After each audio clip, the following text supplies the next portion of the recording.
base up and running.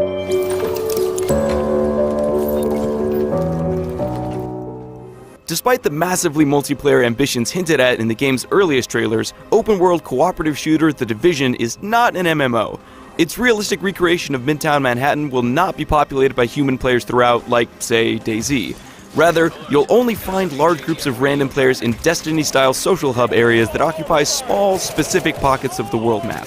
For the majority of the game, you'll simply partner with up to 3 co-op buddies and battle AI enemies across a series of discrete, story-driven missions. This is where my hands-on experience kicked off, with New York City rapidly descending into chaos following a biological attack that saw smallpox-infected currency deliberately introduced into circulation on Black Friday. After quickly customizing a character, selecting from a relatively modest collection of pre-made faces and hairstyles, a chopper dropped me near the Hudson Piers en route to the game's only mandatory mission: establish a command center at the historic post office across from Madison Square Garden. Once activated, this expansive, regal building becomes your home base for the rest of the game, providing a place to receive missions, purchase gear, craft items, and interact with the game's characters. It also serves as a driving force behind the game's narrative. The base consists of 3 wings: medical, tech, and security, and each branch contains its own storyline, with dedicated missions that eventually result in related unlocks and upgrades. After walking through the front door and claiming the post office, my first real taste of the Division's combat came as my squad and I set out to rescue the doctor who eventually supplies the medical missions. Interestingly, the overall moment-to-moment combat feels more like an RPG imbued with shooter mechanics rather than a shooter layered with RPG trappings. Enemies, for example, absorb an absurd amount of damage, far more than you'd expect based on the game's grounded universe. The controls feel oddly unshooter-like as well.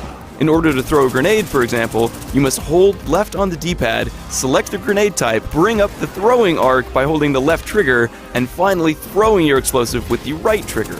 Once I grew accustomed to these gameplay idiosyncrasies, however, I still found plenty of things to love about the Division's action. The sticky cover and health systems both work well, but more importantly, enemy AI proved savvy enough to demand strong squad tactics from me and my teammates. If we didn't hold the line, we would get flanked and murdered, but if we successfully laid down suppressive fire and forced the opposition into a corner, we could flank them and save ourselves a bloody firefight. And when strategy didn't quite pan out, I was generally able to rely on my character's special skills to turn the tables.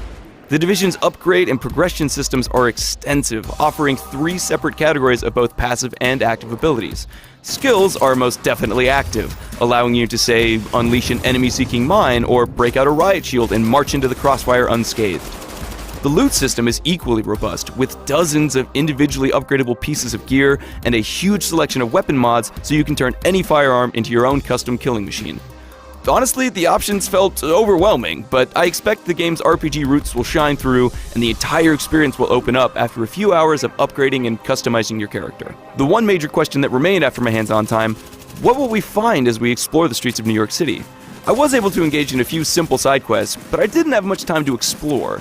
Will we find encampments of survivors, a diverse collection of environments, special loot that rewards collectors? Guess we'll have to wait for the Division's long-awaited beta to launch later this month. Warning.